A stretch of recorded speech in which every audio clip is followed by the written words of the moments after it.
going to talk about the campaign plan. So once you have that team in place, and if you're lucky, you'll have a team of 10, and if you're scraping the grassroots, you'll have an amazing team of 2. Everyone in this room, there's a lot of people who can tell stories about winning campaigns on a shoelace, so that shouldn't deter you. But if you're able to pull together a strong group of supporters, of course it's good to distribute those tasks. So when you decide you're going to announce, or you decide you're going to run, you're going to want to build a plan.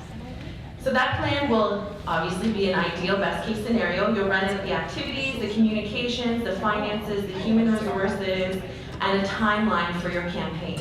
And you'll ask yourself, who do you want to reach during the campaign, and how do we convince voters to vote for you? Now you'll also around this time want to ask yourself, what's the aim of your campaign? I think Stella Ambler pointed this out really aptly. A lot of people are going to run to win, but maybe you're going to run just to get your name out the first time around. Maybe you realize you have a sense that you don't have the support to win, but you need to have a few elections to start to get your name out there. Or maybe you're running to get a particular issue on the election debate, right? We see that in all kinds of communities. So you want to be really honest with yourself about what your goal is, but I would suggest always leave the door open for winning. That's my advice. Yeah, that's what Stella said, think about the federal NDPers. So you want to ask yourself, as you're building this strategy, it's just important to really look at your community and look at the reality that you're in, take in as much information as possible, and really try to take a lot of the factors into account. So you want to think about your ward. Is it urban? Is it rural? Where do you have support? Where do you not have support? How much time do you need to spend in different areas? Some people mention if you have a rural area, you're going to be covering a lot of terrain. If you're in an urban area, it's going to be really dense. So just to make sure that you're really clear about exactly what you're dealing with, right? And then you want to think about the candidate. Now, if you are the candidate, you're going to have to be really honest. But if you're on the campaign team, you'll also be able to offer some insight to your candidate. So be real. What are your weaknesses? There are some politicians that are not very good public speakers. If that's you, you need to be honest about it, right? What are your strengths? You know, maybe you're really charismatic, or maybe you know everyone who runs big business in your community. Like what do you have to work with, and what do you need to improve? You want to really take a good look at that. What events are you comfortable with, and what are you uncomfortable with? In a lot of campaigns, people are maybe uncomfortable. I'm trying to think. Maybe there's certain neighborhoods you're less comfortable with, certain institutions. Some people campaign long-term care facilities. Some people find that really hard. So you want to build that into your strategy. And if there is something that you're uncomfortable with that you need to do, well, then you need to account for that also, right? How well known are you in the ward? Do you have name recognition? Do people know you? And if they don't, take that into account. And what are the topics? What is really the hot topic of your campaign that's going to drive this, that's going to catch people's interest? The next part I always think is a little bit more fun, a little less personal accountability here, but talk about your opponents.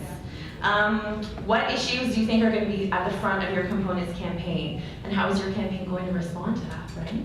What are your opponent's strengths and weaknesses? That'll be a fun list to pull together. What strategies do you think they're going to use in their campaign? What topics and issues do you think they're going to want to avoid? Where are their soft spots? Is your opponent popular? Are they well liked? Are they an incumbent? And how many people are you running against? And also, not only how many people are you running against, but how is that race going to be framed in your community? Are they going to talk about it as a 2-candidate race or a 3-candidate race? Right? You want to take that into account. So you can see that all of this is it's all going to be very specific to your own community and your own ability to analyze your community, and that's why the team is so valuable, right? Because you'll have a particular perspective on your community, but then your team members will bring some depth, and they might disagree with you on some of those points, and that's only going to make your strategy stronger. You'll want to consider the voters. So what do the voters in your community care about? I'm the worst for that. I used to work for a federal MP, and the voters never cared about the things I thought the voters should care about. And so you have to be, that's why I wasn't the communications specialist in our team. You have to know what is it that they really care about. Because if you're campaigning on an issue that isn't important to anyone, that's going to be a tough road. Do you target supporters that vote or that don't vote? We'll get into it a little bit later, but there's a general rule that it's easier to get people to vote for you than it is to get people out to the polls who don't usually vote. So you're going to want to take account of that. Unless, Obama did it, so you can do it. If you have a great strategy to get people to the polls who've never gotten out before, more power to you. But that's a tough approach. How do the voters learn about the issues? Do people like to go to public forums? Do they want to get information in the mail?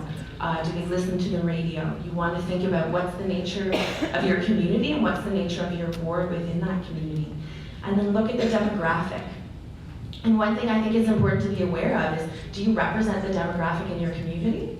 And if you don't, how are you going to make sure that your network taps into those demographics?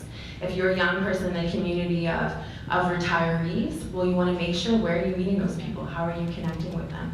Or if you're, if the vice versa, right? You really want to have a good sense of the demographics of your community beyond just your own personal network.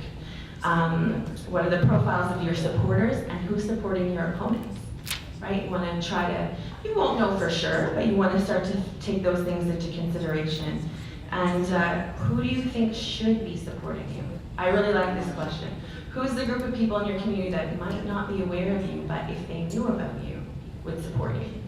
So maybe you're taking up a stance on a particular environmental issue, and there's a group in the community working on that, but they don't know you yet. So this is not complicated. We talk about supporters, opponents, and undecided. So general practice is your opponents, don't worry about them. They're not going to vote for you, and they're not going to give you any money. So just leave them alone. You don't have to worry about it. Your supporters are like gold, so you don't want to take them for granted. These are the people that you're going to convince to volunteer on your campaign. These are the people that you're going to convince to give you money to support your campaign.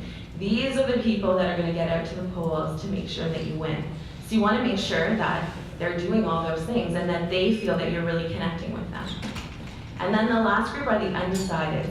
And those, everybody is going to be after that group. So a big part of your campaign is going to be targeting those undecideds.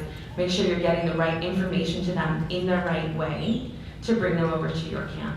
And generally, you're really going to hit that hard in the second 2/3 of the campaign. The first part of the campaign, you're going to be thinking about getting your message out, and then you're really going to hone in on the undecideds to bring home the big win. Let's talk about the magic number. And this is something that I think on a municipal scale is also quite reasonable. Just look at the numbers of the polls. You can get the information from the last few rounds of elections for the polls in your ward and see how many votes you need to win. And can you get those votes? So there's a lot of different approaches to how to do that, but it's important that information is available and you want to start taking that into account.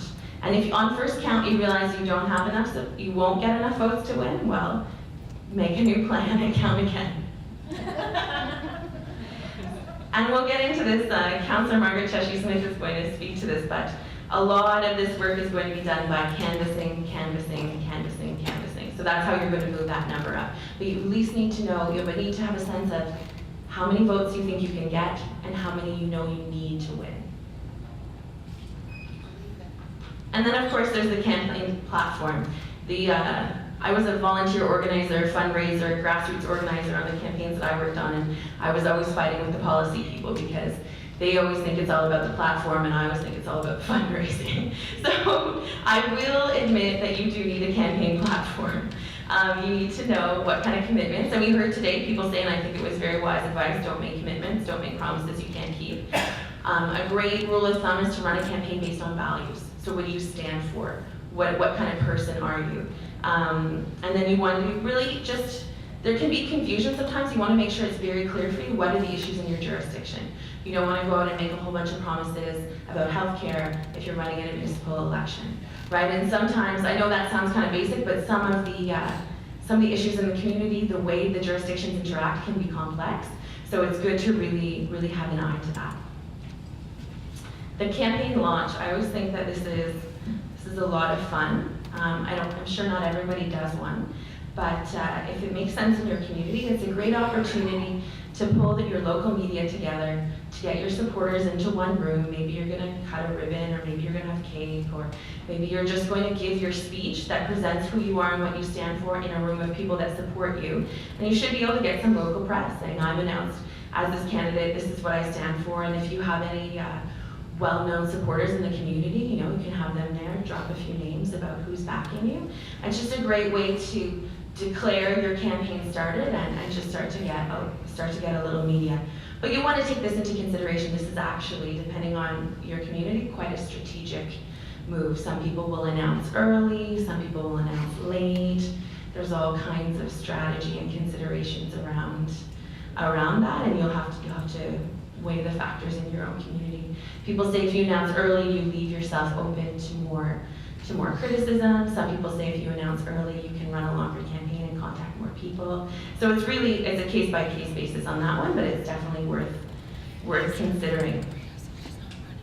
Another thing that you'll build into your campaign plan is getting out to those public events. I think all of the elected officials in the room can attest that. If you're campaigning, and then once you're elected, you will be out and about in the community a fair bit. So you want to build that into your plan, right? If you know that the big, I think I saw Shrimp Fest, the big Shrimp Fest is coming up, if the community fair is coming up, there are events that you already know about, you want to build those into your strategy. You want to make sure you're there. Going to places where there are already a lot of people is going to save you a lot of time. If you can go to an event where there are 200 participants and you can shake everybody's hand, it's going to save you a lot more time than knocking on 200 doors. So the more you can build this into your strategy, the better. If you think you're going to run in 2 years, now's a really good time to start making your face seen around your community. But also be prepared that there'll be you can't predict all of these events, and you'll be on the run during the campaign, and you'll be adding more and more public events to your schedule every day. Some campaigns, depending on the community, will even have a schedule for the candidate, just to make sure they're on the run as much as possible. I worked on a campaign where we scheduled the candidate every 15 minutes, so you can imagine how she appreciated that. So that's a basic intro to some of the considerations. As I really appreciated Janelle mentioning, it's not a cookie cutter. It's for your own analysis to really look at your community, but these questions are a good starting point. And a lot of this information is available on our webinar. So if it hasn't all seeped into your mind, you can consult it there. Now, either I've heard the room. We can either move to table discussions of some of these issues, or we can do some question and answer about the campaign team and the campaign plan. So maybe raise your hand if you would prefer a table discussion. Thank you. And raise your hand if you prefer to do an open floor Q&A.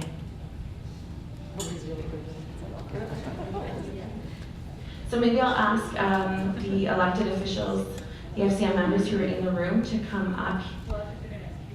Ask me? Okay. I'm so used to being in the background, I'm happy to answer questions.